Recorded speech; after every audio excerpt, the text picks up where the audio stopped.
before his own death. Gomar passed away in February earlier this year, so now we're able to view and share the extraordinary confession. Hello, my name is Gene Gilmore. My birth given name is Eugene Reuben Akers. I don't want any money for what I'm doing because hopefully this video won't come out until after my death. So I have nothing to gain, nothing to profit by telling you what I'm going to tell you. In 1968, my father was stationed at Cannon Air Force Base in New Mexico. We lived in Clovis, New Mexico. He was in the military police for over 20 years, and on his deathbed in 2002, we made a recording of what happened. Project Slam Dunk was the name of this. President Johnson in 1968, okay? In Cannon Air Force Base in 1968, he said by the time he got there, that there was already 2 large hangars that were connected. There was hundreds of dump trucks that came in and dumped sand and stone, and cement powder was powdered over the top of all that to make it look like a lunar landscape. They had men that fashioned it into a lunar landscape, he said. Okay, I've never known my dad to lie, so this all took me by surprise. You know, what's that all about? So anyway, he said that in front of the airplane hangars was pole framing with large canvas tents that was concealing the inside of the staging area. Inside the staging area, on flatbed trucks, was uncrated the lunar lander that was reassembled back inside the hangars. All of the walls were painted flat black, and the ceilings as well. He was sworn to secrecy by the NSA, and they would put him in prison for breaking that oath. When Dad saw the moon landing on TV, he cried. He said he knew that what he had witnessed on TV was exactly what they recorded in that hangar. There was no reason for them to go flying around and everything. They had detailed high-definition photos of the landing area. There was no reason for them to go flying around to a different landing area that almost exhausted their fuel, except for drama, because everything had gone so smoothly. Nothing, you know, so it had to be something. Anyway, Dad was one of 3 guards that guarded the inside of the front entrance.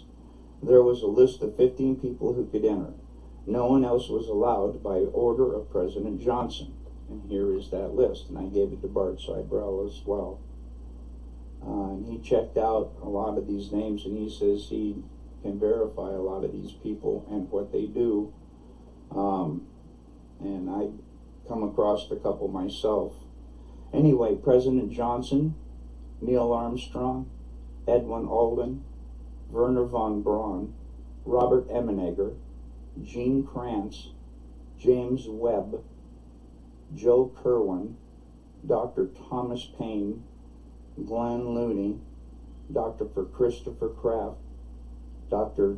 James Van Allen, General Trudeau, Lieutenant Colonel Donald Simon, and Grant Norrie. Now, the only 2 that I really have information on is Robert Emenegger. Apparently, he did a lot of video work and stuff for the Department of Defense. So the DoD did know him, okay? And the other one was Grant Norrie, Norray, I believe, was to the best of my dad's knowledge, was a like some FBI, CIA, NSA, who knows, something like that. Okay, President Johnson only showed up for the first day of filming.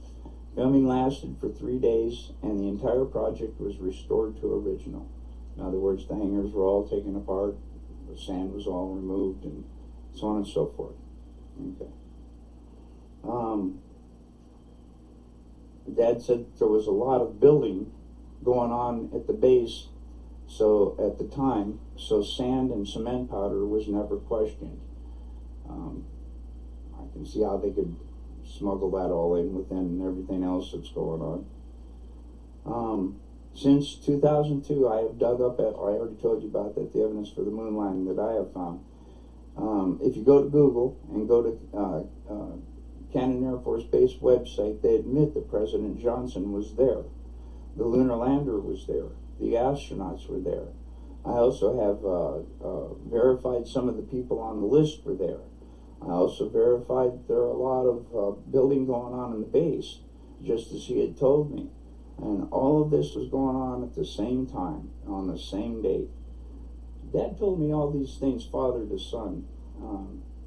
He also told me not to ever tell anyone what he had said, but he said on his deathbed that he had to tell somebody before he died because it was just too important not to tell. That's about all I can think of. My dad, he raised me by the book. I know he didn't lie to me. Is the truth about the moon landings finally starting to...